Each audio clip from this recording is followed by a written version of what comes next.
வீடியோவில் management accounting சப்ஜெக்டில் budgeting and budgetary control சாப்டரில் university of Madras April 2023 November 2024 question பேப்பரில் கேட்டிருக்கக்கூடிய 10 மார்க்ஸ் ப்ராப்ளம் சால்வ் பண்ணலாம். ஃப்ளெக்சிபிள் பட்ஜெட் ப்ரிப்பேர் பண்ண சொல்லியிருக்காங்க. பட்ஜெட்டிங் சாப்டரில் பார்த்தீங்க அப்படின்னா உங்களுக்கு கேஷ் பட்ஜெட் அல்லது ஃப்ளெக்சிபிள் பட்ஜெட் இந்த 2 கொஷின் 10 மார்க்ஸில் கேட்டுறதுக்கான வாய்ப்புகள் அதிகமாக இருக்குது. ஃப்ளெக்சிபிள் பட்ஜெட் ப்ரிப்பேர் பண்ணுறது ரொம்பவே ஈஸி. நீங்கள் கான்செப்ட் புரிஞ்சுக்கிட்டால் போதும். அதே போல் தான் கேஷ் பட்ஜெட். இந்த 2 பட்ஜெட்டுக்குமே வீடியோஸ் ஆல்ரெடி அப்லோட் பண்ணியிருக்கேன். ரொம்பவே உங்களுக்கு ஈஸியாக புரிகிற மாதிரி எக்ஸ்பிளைன் பண்ணியிருக்கேன். வீடியோஸ்க்கான லிங்க் உங்களுக்காக டிஸ்கிரிப்ஷன் பாக்ஸில் கொடுத்துருக்கேன். University of Madras April 2023 question paper management accounting question paper. இந்த கொஷின் பேப்பரில் பார்த்தீங்கன்னா கொஷின் நம்பர் 21 இந்த ப்ராப்ளம் கேட்டிருக்காங்க. ஓகே, ஸோ இந்த ப்ராப்ளம் கொஞ்சம் ரிப்பீட்டட் ப்ராப்ளம் தான். அதே மாதிரி பார்த்திங்கன்னா நவம்பர் 2024 கொஷின் பேப்பர்லேயும் அதே சேம் ப்ராப்ளம் தான் நமக்கு கேட்டிருக்காங்க. ஃபஸ்ட்டு நம்ம கொஷினை ரீட் பண்ணி என்னென்ன இன்ஃபர்மேஷன்ஸ் கொடுத்துருக்காங்க அப்படின்றத தெரிஞ்சுக்கலாம். The expenses for budgeted productions of 10,000 units in a factory are furnished below. Material ₹70 per unit. Okay, கொடுத்துருக்கிறது எல்லாமே பெர் யூனிட் தான். Labor 25, variable overheads 20 per unit, fixed overheads 1 lakh amountல per unit 10. Variable expenses ₹5, selling expenses பார்த்தீங்கன்னா 10% fixed, balance வந்து variable 13 per unit. Variable expenses பார்த்தீங்கன்னா 20% fixed and அதோட per unit 7. Administration expenses 5 and total cost per unit பார்த்தீங்கன்னா 155. இப்போ இந்த November 2024 question பேப்பரில் பார்த்தீங்கன்னா budget பார்த்தீங்கன்னா ப்ரொடக்ஷன் நம்ம ஃப்ளெக்சிபிள் பட்ஜெட் ப்ரொடக்ஷன் ப்ரிப்பேர் பண்ண போகிறோம். 8,000 யூனிட்ஸ் அண்ட் 6,000 யூனிட்ஸ்க்கு ப்ரிப்பேர் பண்ண சொல்லி கேட்டிருக்காங்க. ஓகே, ஸோ 8,000 6,000 இங்கே கொடுத்துருக்க 10,000 3 ப்ரிப்பேர் பண்ணணும். உங்களுக்கு ஏப்ரல் 2023 கொஷின் பேப்பரில் பார்த்தீங்கன்னா கொஷின் சேம் தான். பட் உங்களுக்கு ப்ரிப்பேர் பண்ண சொல்லியிருக்கிறது பார்த்தீங்கன்னா 8,000 யூனிட்ஸ்க்கு மட்டும்தான் வந்து என்ன பண்ண சொல்லியிருக்காங்க, ப்ரிப்பேர் பண்ண சொல்லி கேட்டிருக்காங்க. ஓகே, ஸோ கொஷின் நம்பர் 24 பாருங்கள், அதே கொஷின் தான் பட் ஒன்லி ஃபார் 8,000 யூனிட்ஸ். நான் இன்றைக்கி இந்த கொஷின் தான் போட போகிறேன். 6,000 யூனிட்ஸ்க்கு நீங்கள் ப்ரிப்பேர் பண்ணி ட்ரை பண்ணுங்கள். ஓகே, ப்ராப்ளம் சால்வ் பண்ணுறதுக்கு முந்தி உங்களுக்கு ஒரே ஒரு இன்ஃபர்மேஷன் தெரிஞ்சிடணும். என்ன இன்ஃபர்மேஷன் அப்படின்னு பார்த்தீங்கன்னா உங்களுக்கு கொடுத்துருக்கக்கூடிய காஸ்ட்டை வந்து நீங்கள் 3 டைப் ஆஃப் காஸ்ட்டாக பிரிக்கலாம். ஒன்று பார்த்தீங்கன்னா ஃபிக்ஸட் காஸ்ட், இன்னொன்று வேரியபிள் காஸ்ட், இன்னொன்று செமி வேரியபிள் காஸ்ட் அப்படின்னு பிரிப்போம். ஓகேவா? ஸோ உங்களுக்கு கொடுத்துருக்க இன்ஃபர்மேஷனில் என்ன காஸ்ட் டைப் ஆஃப் காஸ்ட் அப்படின்னு தெரிஞ்சால் அதுக்குரிய ரூல்ஸை நீங்கள் ஃபாலோ பண்ணணும். ஓகே, என்ன ரூல்ஸ் அப்படின்னு பார்த்தீங்கன்னா கொடுத்துருக்கக்கூடிய இன்ஃபர்மேஷன் ஃபிக்ஸட் காஸ்ட்டாக இருந்தது அப்படின்னா நீங்கள் ப்ராப்ளமில் வந்து பெர் யூனிட் காலம் அமௌண்ட் காலம்னு 2 காலம் ப்ரிப்பேர் பண்ணுவீங்க. அப்படி ஃபிக்ஸட் காஸ்ட்டாக இருந்தால் அமௌண்ட் காலமில் அதாவது ப்ரொடக்ஷன் டிஃபர் ஆனாலுமே அமௌண்ட் காலமில் சேம் அமௌண்ட்டு தான் வரும். பெர் யூனிட் காலம் டிஃபர் ஆகும். ப்ராப்ளம் போடும்போது இதை எக்ஸ்பிளைன் பண்ணுறேன். அதே மாதிரி பார்த்தீங்கன்னா வேரியபிள் காஸ்ட்டாக இருந்தது அப்படின்னா இந்த பெர் யூனிட் காலம்லாம் சேமாக இருக்கும், ஆனால் அமௌண்ட் காலம் டிஃபர் ஆகும். ஓகேவா? ஸோ இந்த ரூல்ஸ் தெரிஞ்சது அப்படின்னா இந்த ப்ராப்ளம் சால்வ் பண்ணுறது ரொம்பவே ஈஸியாக இருக்கும். இந்த ரூல்ஸை வச்சு தான் இந்த ப்ராப்ளம் உங்களுக்கு சால்வ் பண்ணி காட்ட போகிறேன். செமி வேரியபிள் காஸ்ட்டில் பார்த்தீங்கன்னா 2 காஸ்ட்டுமே இருக்கும், ஃபிக்ஸட் காஸ்ட், வேரியபிள் காஸ்ட்டு. இது வந்து ஃபிக்ஸட் காஸ்ட்டுக்கு ஃபிக்ஸட் காஸ்ட் ரூல்ஸை ஃபாலோ பண்ணணும், வேரியபிள் காஸ்ட்டுக்கு வேரியபிள் காஸ்ட்டை நம்ம ஃபாலோ பண்ணணும், அந்த ரூல்ஸை ஃபாலோ பண்ணணும். இந்த ரூல்ஸை வச்சு ப்ராப்ளம் சால்வ் பண்ணலாம். இப்போ இங்கே கொடுத்துருக்கக்கூடிய ஹெட்டிங்கில் எதெல்லாம் வேரியபிள் ஓவர் ஹெட்ஸோ நான் முதல்ல வேரியபிள் ஓவர் ஹெட்ஸ் எல்லாம் எடுத்து எழுதிக்க போகிறேன். அடுத்து ஃபிக்ஸட் ஓவர் ஹெட்ஸ் எல்லாம் எடுத்து எழுதிக்க போகிறேன். அதுக்கப்புறமா செமி வேரியபிள் ஓவர் ஹெட்ஸை எடுத்து எழுதிக்க போகிறேன். ஓகேவா? எப்போதுமே மெட்டீரியல் லேபர் வந்து பார்த்திங்கன்னா வேரியபிள் ஓவர் ஹெட்ஸ் தான். ஓகேவா? அதனால் மெட்டீரியல் அண்ட் லேபர் வந்து வேரியபிள் ஓவர் ஹெட்ஸ் தான். இங்கே கொடுத்துருக்க இன்ஃபர்மேஷன்லாம் பார்த்தீங்கன்னா 10,000 யூனிட்ஸ்க்கானது. நான் ஃபஸ்ட்டு அந்த பர்டிகுலர்ஸில் மெட்டீரியல்ஸையும் லேபரையும் எடுத்து எழுதிடுறேன். ஏன்னா அது வேரியபிள் ஓவர் ஹெட்ஸில் தான் வருது இல்லையா? ஸோ லேபர் மெட்டீரியல்ஸ் எடுத்து எழுதியாச்சு. கொடுத்துருக்க இன்ஃபர்மேஷன் பார்த்தீங்கன்னா 10,000 யூனிட்ஸ்க்கு 70 per unit, 25 per unit. ஓகேவா? எடுத்து எழுதியாச்சு. ஓகே, ஸோ 8,000 யூனிட்ஸ்க்கு நம்ம கேல்குலேட் பண்ணணும். எப்படி கேல்குலேட் பண்ணணும்னு சொல்லித்தரேன். நான் ஒரு ரூல்ஸ் கையில் வச்சுருக்கேன் இல்லையா, வேரியபிள் காஸ்ட்டுக்குரிய ரூல்ஸ். பெர் யூனிட் வந்து எல்லா யூனிட்ஸ்க்குமே சேமாக தான் இருக்கும். இப்போ ப்ரொடக்ஷன் 10,000 யூனிட்ஸ்னாலும் மெட்டீரியல் வந்து 70 per unit தான். அதே போல் 8000 யூனிட்ஸ்னாலும் பெர் யூனிட் எவ்வளோ தான் 70. ஸோ இந்த பெர் யூனிட் வந்து மாறாது, லேபருக்குமே மாறாது. ஏன்னா இது வந்து வேரியபிள் காஸ்ட். ரூல்ஸை எங்கே அப்ளை பண்ணியிருக்கேன் அப்படின்றத ஞாபகம் வச்சுக்கோங்க. பெர் யூனிட் காலம் சேமாக இருக்கும். ஓகேவா? அடுத்து பார்த்தீங்க அப்படின்னா இதுக்கு அமௌண்ட் கண்டுபிடிக்கணும் இல்லையா? எப்படி கண்டுபிடிக்கணும்?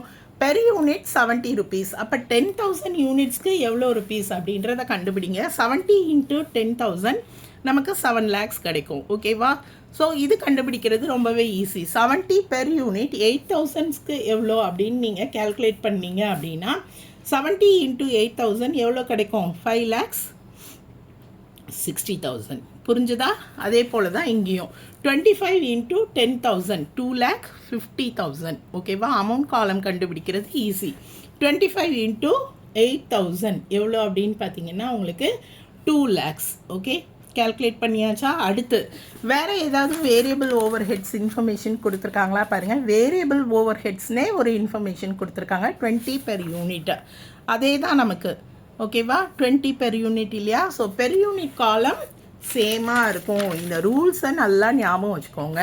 ஸோ பெர் யூனிட் சேமாக இருக்கும்னா 8000 யூனிட்ஸ்லேயும் அதே பெர் யூனிட்டை எழுதிடுங்க. கேல்குலேட் பண்ணுறது ரொம்பவே ஈஸி. 20 into 10,000 உங்களுக்கு எவ்வளோ கிடைக்குது அப்படின்னு பார்த்தீங்கன்னா 2 lakhs கிடைக்கும். ஓகேவா? அடுத்து 20 into 8,000 1,60,000. ஓகேவா? ஈஸியாக இருக்கா உங்களுக்கு புரிஞ்சுக்கிறது? அடுத்து வேறு ஏதாவது வேரியபிள் ஓவர் ஹெட்ஸ் கொடுத்துருக்காங்களா பாருங்கள். உங்களுக்கு இங்கே வேரியபிள் எக்ஸ்பென்சஸ்னு கொடுத்துருக்காங்க. அதுவுமே என்னது தான்? வேரியபிள் தான். ஸோ வேரியபிள் எக்ஸ்பென்சஸ்னு எடுத்து எழுதிக்கலாம். எவ்வளோ கொடுத்துருக்காங்க அப்படின்னு பாருங்கள். பெர் யூனிட் வந்து 5 அப்படின்னு கொடுத்துருக்காங்க. ஓகேவா? ஃபார்முலாவை ஞாபகம் வச்சுக்கலாமா? வேரியபிள் காஸ்ட்னா பெர் யூனிட் காலம் வந்து சேமாக இருக்கும், அமௌண்ட் காலம் டிஃபர் ஆகும். ஸோ இங்கே 10,000 யூனிட்ஸில் 5 பெர் யூனிட்னா இங்கேயும் 5 பெர் யூனிட் போட்டுக்கோங்க. அவ்வளோதான். 5 into 10,000 50,000 இல்லையா? ஸோ எடுத்து எழுதியாச்சு. அடுத்து பார்த்தீங்கன்னா 5 into 8,000 40,000. இவ்வளோ தான். ரொம்பவே ஈஸியாக நீங்கள் ப்ரிப்பேர் பண்ணலாம். இப்போது இந்த டோட்டல் வேரியபிள் ஓவர் ஹெட்ஸ் எவ்வளோ அப்படின்ற டோட்டலை கண்டுபிடிச்சிக்கோங்க. Total variable overheads. Okay, so இதை நீங்கள் ஆட் பண்ணிங்கன்னா இந்த டோட்டல் 120. இங்கே நம்ம கண்டுபிடிச்சிக்கலாம். எவ்வளோ கிடைக்கும் அப்படின்னு பார்த்தீங்கன்னா 12 lakhs. ஓகே, 7 lakh 2,50,000 இல்லையா? ஸோ 5 lakh 7 lakh ஆட் பண்ணால் 12 lakhs இருக்குது. அண்ட் இங்கே ஆட் பண்ணுறேன். இப்போது இங்கேயுமே வந்து நமக்கு 120 பெர் யூனிட் ஒரே அமௌண்ட் தான் இல்லையா? ஸோ அதே தான் வரும். ஸோ இப்போ இங்கே ஆட் பண்ணிங்கன்னா 9,60,000. ஓகேவா? ஸோ அடுத்து ப்ராப்ளமில் நமக்கு என்னென்ன ஃபிக்ஸட் எக்ஸ்பென்சஸ் கொடுத்துருக்காங்களோ அடுத்து அதை எடுத்து எழுதிக்கலாம். ஃபிக்ஸட் எக்ஸ்பென்சஸ் அப்படின்னு எடுத்து எழுதிக்கிறேன். ஸோ ஃபிக்ஸட் எக்ஸ்பென்சஸ் அப்படின்னு பார்த்தீங்கன்னா உங்களுக்கு அட்மினிஸ்ட்ரேஷன் எக்ஸ்பென்சஸ் வந்து பார்த்தீங்கன்னா ஆர் ஃபிக்ஸட் அப்படின்னு சொல்லிட்டாங்க. All levels of production administration வந்து ஃபிக்ஸட். இது தவிர வேறு என்ன ஃபிக்ஸட் எக்ஸ்பென்சஸ் கொடுத்துருக்காங்கன்னா இங்கே ஒரு ஃபிக்ஸட் ஓவர் ஹெட்ஸ் 10 கொடுத்துருக்காங்க. ஸோ 2 ஃபிக்ஸட் எக்ஸ்பென்சஸ் இருக்குது. இந்த ஃபிக்ஸட் ஓவர் ஹெட்ஸை முதல்ல எழுதிடுறேன். ஃபிக்ஸட் ஓவர் ஹெட்ஸ்னும் எழுதலாம், எக்ஸ்பென்சஸ்னும் எழுதலாம். Fixed expenses. ஓகேவா? Fixed overheads. இப்போ இந்த ஃபிக்ஸட் ஓவர் ஹெட்ஸ்க்கு எவ்வளோ கொடுத்துருக்காங்க அப்படின்றத பார்த்துக்கோங்க. 1 lakhs அமௌண்ட்டாக கொடுத்துருக்கிறது 1 lakhs. இந்த ரூல்ஸை ஞாபகம் வச்சுக்கோங்க. ஃபிக்ஸட் காஸ்ட்டுக்கு அமௌண்ட் காலம் வந்து எவ்வளோ என்ன ப்ரொடக்ஷனாக இருந்தாலும் சேமாக இருக்கும். அப்போ அந்த 1 lakh அமௌண்ட் காலம்லலாம் சேமாக எழுதிடுங்க. சொல்கிறது புரியுதா? இது வரைக்கும் வேரியபிளுக்கு பெர் யூனிட் காலம் சேமாக எழுதணும் இல்லையா? இங்கே வந்து அமௌண்ட் காலம் சேமாக எழுதிடுங்க. 1 lakh 1 lakh. அப்போ பெர் யூனிட் எப்படி கண்டுபிடிக்கணும் அப்படின்னு பார்த்தீங்கன்னா 10,000 யூனிட்ஸ்க்கு அவங்களே கொடுத்துட்டாங்க. ஃபிக்ஸட் ஓவர் ஹெட்ஸ் வந்து 10 பெர் யூனிட்னா அவங்களே கொடுத்துட்டாங்க. ஓகேவா? அப்போ இங்கே எப்படி கண்டுபிடிக்கணும்னா 1 lakh divided by 8,000. 1 lakh divided by 8,000 உங்களுக்கு வந்து ஆன்சர் கிடச்சிரும். 1 lakh டிவைடட் பை 8,000 எவ்வளோ கிடைக்கும்னு பார்த்தீங்கன்னா 12.5 கிடைக்கும். இதுதான் பெர் யூனிட். ஓகேவா? புரிஞ்சுதா? இப்போ இதே மாதிரி அட்மினிஸ்ட்ரேஷன் எக்ஸ்பென்சஸ் வந்து ஃபிக்ஸட்னு கொடுத்துட்டாங்கன்னு சொன்னேன் இல்லையா? அதனால் அட்மினிஸ்ட்ரேஷன் எக்ஸ்பென்சஸும் இதில் தான் கவர் ஆகும். உங்களுக்கு அட்மினிஸ்ட்ரேஷன் ஓவர் ஹெட்ஸ்னு எழுதிக்கிறேன். அமௌண்ட் எவ்வளோ கொடுத்துருக்காங்கன்னு பார்த்தீங்கன்னா அமௌண்ட்டாக கொடுக்கல, 5 பெர் யூனிட் கொடுத்துருக்காங்க. மேம் நீங்கள் ரூல்ஸ் ஃபாலோ பண்ண சொன்னீங்க. ஃபிக்ஸட் காஸ்ட் வந்து அமௌண்ட்டு சேம்னு சொன்னீங்க இல்லையா? ஆனால் பெர் யூனிட் தான் கொடுத்துருக்காங்க. ஓகே, ஸோ ஃபஸ்ட் ஒன்னுக்கு அமௌண்ட் கண்டுபிடிச்சிருங்க. அதே தான் எல்லா அமௌண்ட்லேயும் வரும். இப்போ 5 × 10,000 உங்களுக்கு எவ்வளோ கிடைக்கும் அப்படின்னு பார்த்தீங்கன்னா 50,000 கிடைக்கும். இப்போது அமௌண்ட் இஸ் சேம் அப்படின்னு சொன்னேன் இல்லையா, ஃபிக்ஸட் காஸ்ட்டுக்கு அமௌண்ட் வந்து எல்லா காலம்லேயும் சேம் இல்லையா, அப்போது இங்கே 50,000 போட்டுக்கோங்க. ஃபஸ்ட் ஒன் கண்டுபிடிச்சா எல்லாத்துலேயும் அதே அமௌண்ட்டு தான். அப்போ பெர் யூனிட் எப்படி கண்டுபிடிக்கணும்? 50,000 டிவைடட் பை 8,000 யூனிட்ஸ் உங்களுக்கு எவ்வளோ கிடைக்கும் பார்த்தீங்கன்னா 6.25 பெர் யூனிட் கிடைக்கும். அவ்வளோதான்.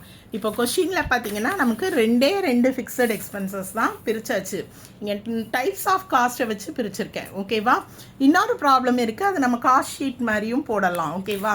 இப்போ இந்த ப்ராப்ளம்க்கு நான் டைப்ஸ் ஆஃப் காஸ்ட்டை வச்சு பிரித்து போடுறேன். இதுக்கும் நம்ம டோட்டல் கண்டுபிடிச்சிடலாம். பார்த்தீங்கன்னா பெர் யூனிட் இங்கே 15, ஆனால் இங்கே வந்து சேமாக வராது உங்களுக்கு. நான் ஏற்கனவே சொன்னேன் இல்லையா, பெர் யூனிட் வந்து டிஃபர் ஆகும் ஃபிக்ஸட் காஸ்ட்டுக்கு. ஆனால் அமௌண்ட் காலமில் பார்த்தீங்கன்னா சேம் அமௌண்ட்டு தான் வரும். ரெண்டுத்துலேயுமே 1,50,000. புரிஞ்சுதா? ஓகே. ஸோ அடுத்து இப்போ தான் ப்ராப்ளமில் நீங்கள் முக்கியமான பார்ட்டுக்கு வந்திருக்கீங்க. என்னன்னு பார்த்தீங்கன்னா semi variable overheads. Semi variable overheads அப்படின்றது என்னன்னு பார்த்தீங்கன்னா, இப்போ பார்த்தீங்கன்னா இந்த செல்லிங் எக்ஸ்பென்சஸும் வேரியபிள் எக்ஸ்பென்சஸும் பார்த்தீங்கன்னா 10% ஃபிக்ஸட், 20% ஃபிக்ஸட்னு கொடுத்துருக்காங்க இல்லையா. அப்போ இந்த பேலன்ஸ் 90% இங்கே வேரியபிள், இங்கே பேலன்ஸ் 80% வேரியபிள். ஓகேவா? ஸோ இதில் 2 டைப்பாக நம்ம பிரித்து அதுக்கேற்ற மாதிரி போட போகிறோம். அதனால் நான் அடுத்த ஹெட்டிங் எடுத்து எழுத போகிறேன். என்ன ஹெட்டிங் அப்படின்னு பார்த்தீங்கன்னா செமி வேரியபிள் ஓவர் ஹெட்ஸ் அப்படின்னு எடுத்து எழுதிக்கலாம். Okay, semi variable overheads எழுதியாச்சா? அதுக்கு ஹெட்டிங்க்கு ஒரு ஹைலைட் கொடுத்தாச்சு. அடுத்து இப்போ பார்த்தீங்கன்னா செல்லிங் எக்ஸ்பென்சஸ் வந்து 10% தான் ஃபிக்ஸட் அப்படின்னு கொடுத்துருக்காங்க இல்லையா. இப்போது நான் இங்கே செல்லிங் எக்ஸ்பென்சஸ்ன்னு எடுத்து எழுதிக்கிறேன். இந்த செல்லிங் எக்ஸ்பென்சஸ்லேயே ஃபிக்ஸட் வேரியபிள் 2 வரும் ஹெட்டிங். ஏன்னா செல்லிங் எக்ஸ்பென்சஸ் செமி வேரியபிள். அதே மாதிரி தான் உங்களுக்கு அட்மினிஸ்ட்ரேஷன் எக்ஸ்பென்சஸும் பார்த்தீங்கன்னா நான் ஷார்ட்டாக தான் எழுதுகிறேன். ஃபிக்ஸட் வேரியபிள் 2ஆக பிரிச்சுக்கோங்க. ஓகே, ஸோ இப்போ உங்களுக்கு ப்ராப்ளம் சால்வ் பண்ணுறது ஈஸியாக இருக்கும். செல்லிங் எக்ஸ்பென்சஸில் வந்து 10% ஃபிக்ஸட்னு கொடுத்துருக்காங்க. அதாவது இந்த 13 rupees இருக்குது இல்லையா, இந்த 13 rupeesல 10% அமௌண்ட்டு ஃபிக்ஸட்னு கொடுத்துருக்காங்க. இது வந்து பெர் யூனிட் தான், பெர் யூனிட்டை தான் இங்கே ஃபிக்ஸடாக. அப்போ 13ல் 10% கண்டுபிடிச்சிங்க அப்படின்னா உங்களுக்கு என்ன கிடைக்கும்? 1.3 இல்லையா. ஸோ ஃபிக்ஸடுக்கு பெர் யூனிட் கண்டுபிடிச்சாச்சு.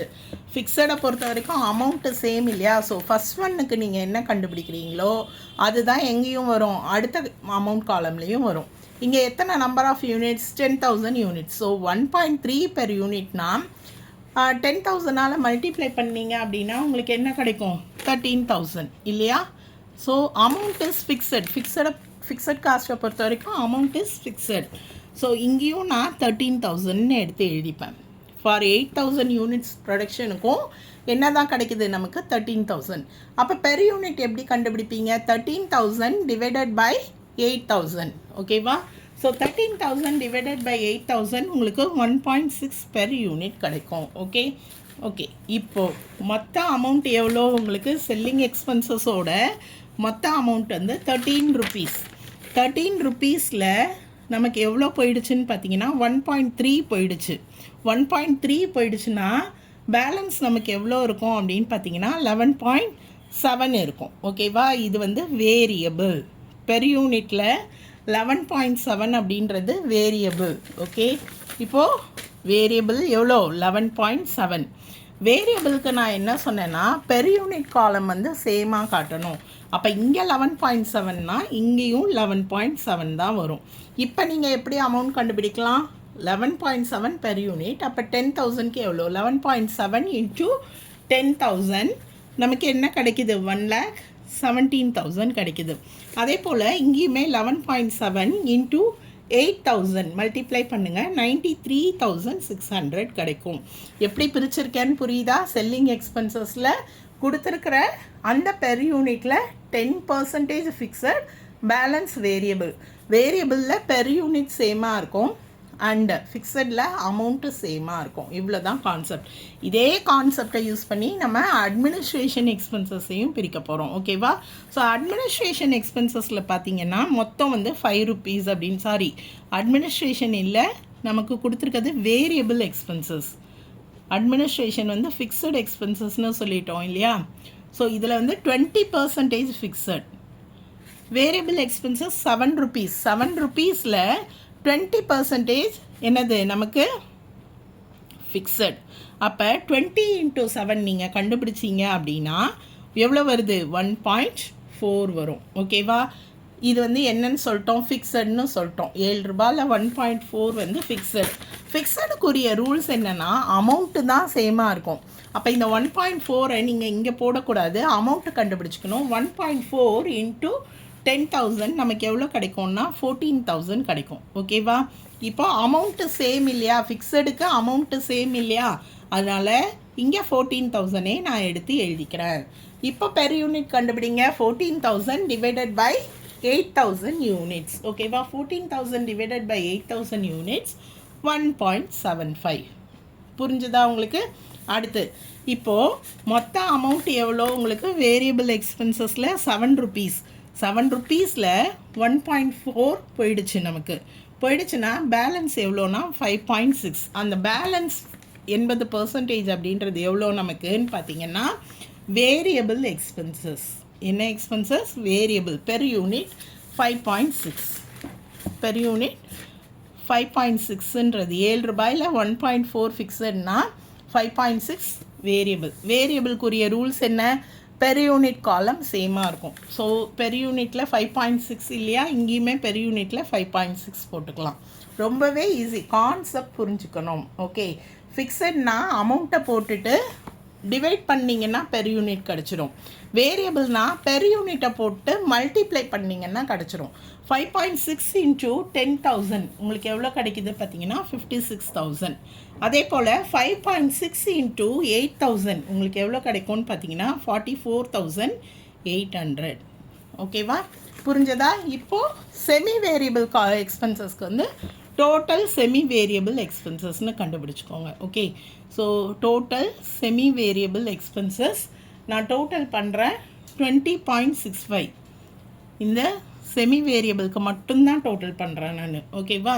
ஸோ 20 தான் இங்கே வரும், 20.65 இங்கே வரும் டோட்டல். ஓகேவா?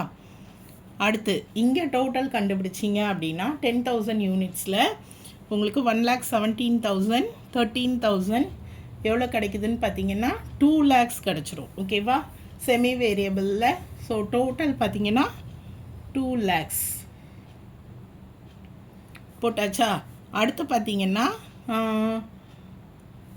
இங்கே டோட்டல் எவ்வளோன்னு கண்டுபிடிங்க. 1,65,400. ஓகே, டோட்டல்லாம் போட்டாச்சு. இப்போது டோட்டல் வேரியபிளுக்கு டோட்டல் இருக்குது, டோட்டல் ஃபிக்ஸட் எக்ஸ்பென்சஸ்க்கு தனியாக டோட்டல் கண்டுபிடிச்சிருக்கோம், டோட்டல் செமி வேரியபிளுக்கு டோட்டல் தனியாக கண்டுபிடிச்சிருக்கோம். இப்போ இந்த மூணுத்தையும் மொத்த டோட்டல் கண்டுபிடிங்க. மொத்த டோட்டல் கண்டுபிடிச்சிங்க அப்படின்னா எவ்வளோ கிடைக்கும் பார்த்தீங்கன்னா இங்கே 155. இந்த 3 காலமும் total variable, total fixed, total semi variable 155. அதே போல் இங்கே 12 lakhs இருக்குது இல்லையா? ஸோ 12 lakhs 1,50,000 அண்ட் இங்கே ஒரு 2 lakhs ஆட் பண்ணிங்கன்னா 15,50,000. இதுதான் டோட்டல் காஸ்ட் ஆஃப் ப்ரொடக்ஷன்.